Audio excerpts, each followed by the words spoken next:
Alhamdulillahi wa kafa, salatu wassalamu ala rasulillah Mustafa wa ala alihi wa sahbihi wa man wafa. Amma ba'd, ya ibadallah, sallallahu wa taqwa wa qad muttaqin wa la tamutunna illa wa antum muslimun. Wa qala ta'ala sahru ramadan alladhi unzila fihi al-Qur'an hudan lin-nas wa bayyinatin minal huda wal furqan. Alhamdulillah, segala puji bagi Allah Tuhan semesta alam. Salawat dan salam semoga terlimpah curahkan kepada baginda Nabi besar Muhammad Sallallahu Alaihi Wasallam. Alhamdulillah, teman sahur yang dirahmati Allah Subhanahu Wa Taala, pada kesempatan yang berbahagia ini kita telah dipertemukan dengan bulan suci Ramadan. Bulan yang dimana di sana penuh keberkahan, bulan yang dimana di sana penuh dengan ampunan Allah, penuh dengan rahmat Allah, bulan yang dimana di sana setan-setan yang pintu neraka itu ditutup serat-serat, yang pintu surga itu dibuka selebar-lebar. Dan yang tidak kalah luar biasa, di bulan Ramadan adalah bulan diturunkannya Al-Quran sebagai petunjuk bagi manusia. Allah berfirman di dalam Quran surah Al-Baqarah ayat 182, Sahru Ramadan alladzi unzila fihi al-Qur'an hudan lin-nas wa bayyinatin minal huda wal furqan. Di bulan Ramadan diturunkannya Al-Quran sebagai petunjuk, sebagai penjelas, sebagai pembeda. Yang dimana Al-Quran ini bisa merubah dari orang-orang jahiliyah, dari kaum jahiliyah menjadi khairul ummah.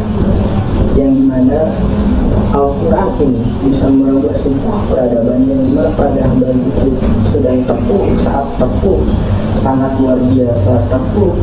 Maka ketika Al-Quran diturunkan kepada kaum tersebut, ketika Al-Quran diamalkan di dalam seluruh aspek kehidupan, maka yang tadinya jahiliyah berubah menjadi khairul ummah. Ada sebuah quotes atau ada sebuah nasihat yang disampaikan oleh seorang hafiz di Indonesia yang dia digelari sebagai penggembala Al-Quran. Dia mengatakan bahwa ketika kita berinteraksi dengan Al-Quran, Al-Quran ini tidak akan berubah. Tetapi ketika kita berinteraksi dengan Al-Quran secara kontinu, maka Al-Quran tersebut akan merubah kehidupan kita. Bukan hanya dalam level diri sendiri, tetapi Al-Quran bisa merubah masyarakat, bahkan bisa merubah negara ketika Al-Quran itu diamalkan di dalam seluruh aspek. Ada 4 cara yang oleh para ulama disampaikan bagaimana kita berinteraksi dengan Al-Quran.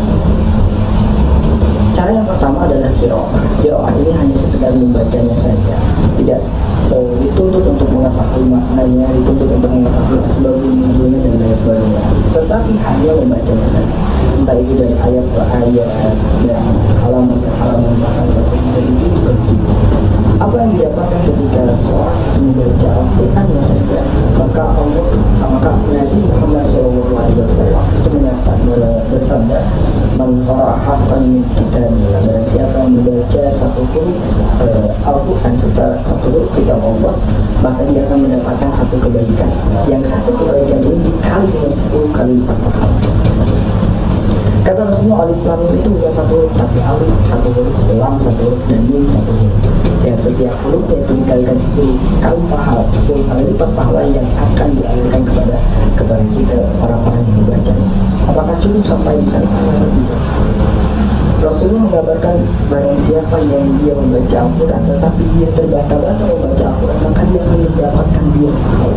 Satu luar biasanya saja, yang dimana kita ketika membaca novel, ketika kita membaca fiksi dan lain sebagainya, fiksi atau non-fiksi, maka kita tidak mendapatkan pahala ketika membacanya. Al-Quran sangat luar biasa. Ketika membacanya saja kita mengalirkan pahala tadi. Maka di bulan Ramadan kita mengajarkan yang khatam 2 kali, khataman ada yang 1 kali, khataman ada yang 3 kali, khataman dan lain sebagainya. Maka itu harus ditingkatkan.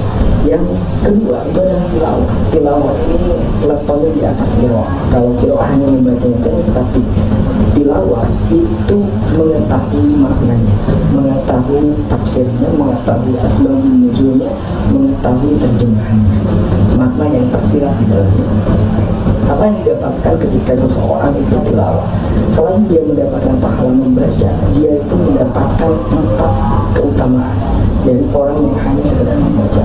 Rasulullah mengabarkan ketika kita tilawah Al-Quran, ketika kita membaca Al-Quran diiringi dengan diketahui maknanya, lalu kita menyebarluaskannya, maka Allah akan memberikan 4 hal. Yang pertama adalah sakinah, akan mendapatkan ketenangan di dalam hidup kita.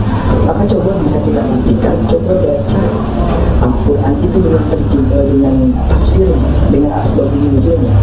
Niscaya insya Allah kita akan mendapatkan ketenangan, karena itu sudah janji kepada Allah Subhanahu wa Ta'ala.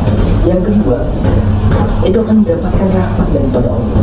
Yang ketiga, itu akan didoakan oleh malaikat, doa yang insya Allah itu dikabulkan oleh Allah Subhanahu wa Ta'ala, doa yang dimana malaikat panjatkan bagi orang-orang yang dia melakukan. Yang keempat, ini kita akan diagunkan di hadapan para malaikat yang berada di langit. Kita akan diagunkan, kita akan dibicarakan oleh Allah Subhanahu wa Ta'ala, kita akan ditim, kita akan di-mention oleh Allah Subhanahu wa Ta'ala di hadapan para malaikat. Yang ketiga itu adalah hafiz, yaitu menghafal Al-Quran. Menghafal Al-Quran itu derajat dari orang yang tilawah, dari orang yang hanya sedang membaca.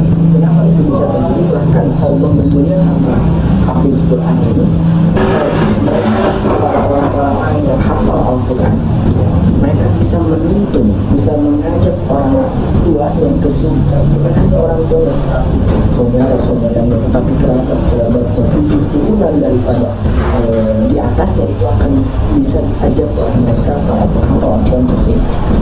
Dengan tentunya dengan syarat mereka pun bersama dengan bertaruh pada Allah Subhanahu. Dan yang selanjutnya mereka itu para penghafal Al-Quran, mereka akan memberikan sebuah mahkota kepada kedua orang tuanya. Itu yang ketiga. Yang keempat itu adalah amal, yakni Al-Quran diamalkan di dalam seluruh aspek kehidupan. Inilah poin tertinggi. Inilah yang menyebabkan kenapa dahulu orang jahiliyah bisa berubah menjadi ulama, karena Al-Quran diaplikasikan, karena Al-Quran diamalkan di dalam seluruh aspek kehidupan. Karena kita mengetahui bahwa di dalam ayat 185 Quran surat Al-Baqarah itu disampaikan bahwa Al-Quran turun di bulan Ramadan sebagai apa? Sebagai petunjuk, sebagai penjelas, sebagai pembeda. Lalu bagaimana Al-Quran ini bisa menjadi petunjuk kalau kita tidak? Misalkan saya contohkan seperti ini. Rumah saya itu di Garut. Bagi teman-teman yang berada di Jakarta misalkan atau di Bandung, di kota Bandung, itu tinggal masuk ke tol, maka Anda keluar di pintu tol Cilenyi. Ketika Anda sampai di pintu tol Cilenyi, maka lurusannya kurang lebih ya kira-kira 12 atau 15 km. Anda akan bertemu dengan gerbang atau dengan gapura. Di sana tertulis selamat datang di tol. Apa yang harus Anda lakukan? Anda lurus saja di sana. Lurus terus kurang lebih ya 10 km. 10 km Anda akan bertemu dengan bundaran Tarogongkong. Ketika bertemu dengan Tarogongkong, Anda ambil kiri. Ketika Anda belok kiri, maka lurus di sana kurang lebih 500 meter Anda akan bertemu dengan SMKN Garut. Ketika bertemu dengan SMKN Garut, maka di sana belok kiri kembali lurus kurang lebih 10 km. Di sana Anda akan di sebelah kanan, posisinya Anda akan bertemu dengan Polsek Begitu. Ketika bertemu dengan Polsek Begitu, putar arah putar balik 500 meter dari Polsek Begitu, Anda akan bertemu semua gapura di sebelah kiri. Selamat datang di Desa Cimahi. Masuk di sana 500 meter dari sana akan bertemu dengan SDN 1 Cimahi di sebelah kiri. Tepat di sebelah SDN 1 Cimahi itulah rumah saya. Yang menjadi pertanyaan, ketika saya sudah memberikan alamat tersebut, kalau Anda hanya mengulang-ulangi saja, Anda hanya membuka map-nya saja, Anda hanya menanyakan kepada orang di sekitar Anda atau kepada orang di Garut tersebut, Anda menelpon teman-teman yang berada di Garut, tahu ya alamat ini, tahu ya tempat ini. Kalau hanya itu saja yang Anda lakukan, maka niscaya sampai kiamat kurang 2 hari itu Anda tidak akan sampai ke rumah saya. Kenapa? Karena kurangnya amal di sana. Begitupun dengan Al-Quran. Al-Quran walaupun membacanya saja itu mendapatkan kemuliaan yang sangat luar biasa. Tilawahnya membaca mendapatkan ketenangan, mendapatkan rahmat, mendapatkan ampunan, mendapatkan doa daripada malaikat, mendapatkan sanjungan dukungan daripada Allah Subhanahu wa Ta'ala. Para penghafal Al-Quran itu juga sama, kemuliaan yang sangat luar biasa. Tetapi tujuan daripada Al-Quran itu diturunkan adalah untuk diaplikasikan di dalam kehidupan seluruh aspek kehidupan. Al-Quran itu sebagai petunjuk bagi manusia. Supaya apa? Supaya tidak tersesat. Ketika Nabi mengatakan barang siapa yang memegang dua hal, maka dia tidak akan tersesat selama-lamanya.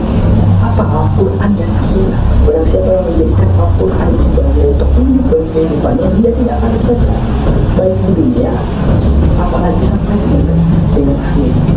Kalau Al-Quran hanya sekedar dibaca saja, Al-Quran hanya sekedar ditilawah saja, hanya ditadabbur saja, hanya sekedar dihafal saja, tapi Al-Quran tidak diaplikasikan dalam seluruh aspek kehidupan, maka itu sudah ada poin yang hilang, poin yang utama dan hilang. Kenapa Al-Quran itu diturunkan? Maka yang menjadi perbedaan, apa yang membuat perubahan pada waktu dahulu di masa Rasulullah adalah ketika Al-Quran diamalkan. Misalkan ketika Allah berfirman di dalam Quran, di dalam ayat Al-Quran, wa ma khalaqtul jinna wal insa illa liya'budun. Tidaklah aku menciptakan jin dan manusia kecuali untuk beribadah. Maka segala aktivitas yang kita lakukan itu harus senantiasa karena ibadah kepada Allah. Niatnya karena Allah. Ada seorang pekerja yang dia mencari nafkah, niatnya karena Allah. Ada seorang pedagang yang dia menjajarkan dagangannya, niatnya karena Allah. Ada seorang pebisnis, niatnya karena Allah. Ada seorang pelajar, misalkan SD, SMP, SMA sampai kuliah, sampai perguruan tinggi, itu diniatkan bukan hanya untuk mencari ijazah semata. Itu remeh kecil sekali. Maka yang harus diniatkan orang dia adalah Anda itu harus diniatkan karena Allah Subhanahu wa Ta'ala. Tujuannya karena Allah Subhanahu wa Ta'ala. Karena kenapa? Karena sudah jelas tujuan kita diciptakan untuk beribadah kepada Allah. Ketika seseorang itu menyalahi petunjuk, ketika seorang menyalahi aturan, maka akan mendapatkan ancaman daripada Allah. Apa ancamannya? Bahwa man a'rada an dzikri fa inna lahu ma'isyatan dhanka wa nahsyuruhu yaumal qiyamah.